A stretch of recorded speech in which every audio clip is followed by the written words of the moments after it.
Hello, sports fans. Welcome to RVing with Luck. I'm Ralph Luck, and for over 3.5 years, I've been full-time in my Class C RV with my martial arts cat Ninja, 99% of the time boondocking. So today I'm going to go over some boondocking tips. The key word is conservation, and then at the end, a couple of little tips to even extend that stay. So, let's start with conservation. Water. Number one is showering.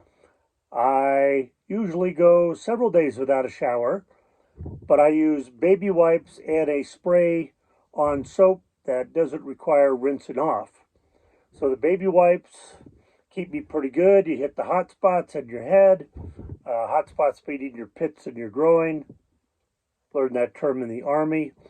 And if you do need to shower, then you're going to want to do your military shower, where most RV shower heads have an on-off switch. So when you're in there, you turn it on, you get wet, you turn it off. Lather up, scrub up, turn it back on to rinse. Boom, you're done. Next thing is washing dishes. I use a spray bottle that I do a mixture of white vinegar and water. And I do about a 60 or 70% vinegar to the rest water. Some people do 50-50. Others do 100% water. But vinegar will kill the germs on your utensils and your plates and so forth.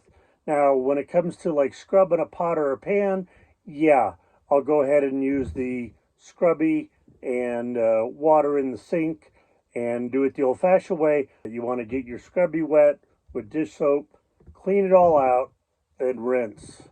So I think that does it for water. Oh, another thing is flushing the toilet. Now, one way that I conserve water is I'll try to pee outside instead of filling up my black tank and using water. So pee outside, pee in a jar if it's cold or dark outside. You don't want to go outside. And I shouldn't say jar, pee in a bottle. Van lifers do this all the time, but that's another way you save water and conserve from filling up your black tank so quickly. The next is, let's see, propane. Well, whenever I go to take a hot shower, I'll turn on the hot water heater, and I, in bed, can listen to when it cuts off. That means it's heated up that water. I shut off the hot water heater. I know I've got 5 gallons of hot water, more than I'll need. So that's kind of conserving propane a little bit there. Another tip in boondocking is I keep a separate trash bag for all my paper products and things that will burn. I put them in one bag, and my cans and other things that are non-burnable in another one. When I get a few of those filled up that are paper, I'll do a little campfire and burn them off. That conserves the amount of trash that I have, and it doesn't fill up so quickly. Let's go into hand washing. You don't turn on the faucet and sit there and rub and wash your hands while the water is flowing. Conserving water means turn that water on, get your hands wet, turn it off, lather up your soap and scrub, then turn it back on to rinse. In conserving my amount of dirty clothes, if I have a shirt, shorts, underwear, and socks that I wore for a day, and I didn't go out for a hike, I wasn't by a campfire, anything else, I'll wear the same outfit the next day. Shh, don't tell anyone.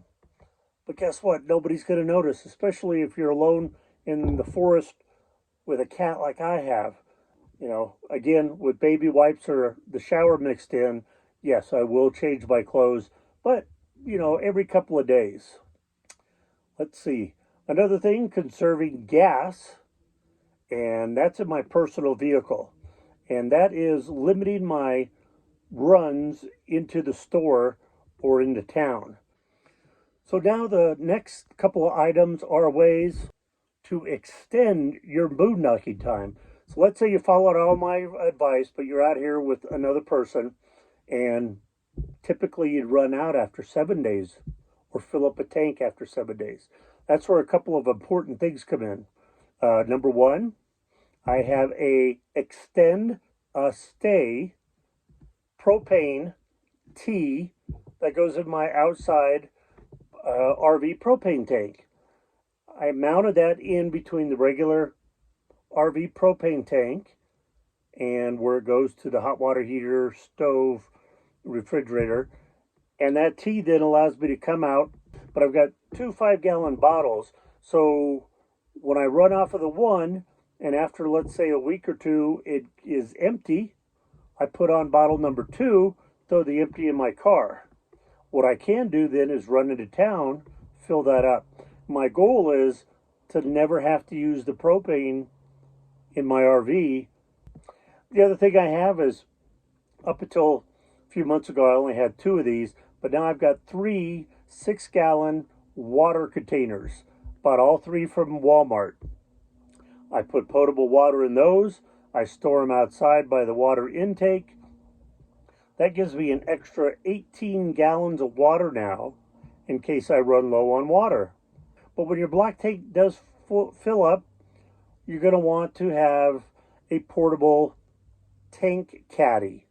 My caddy that I have, which I bought online from Home Depot, and I'll insert a picture here,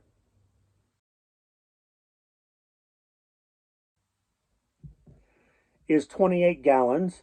My black tank is 27 gallons.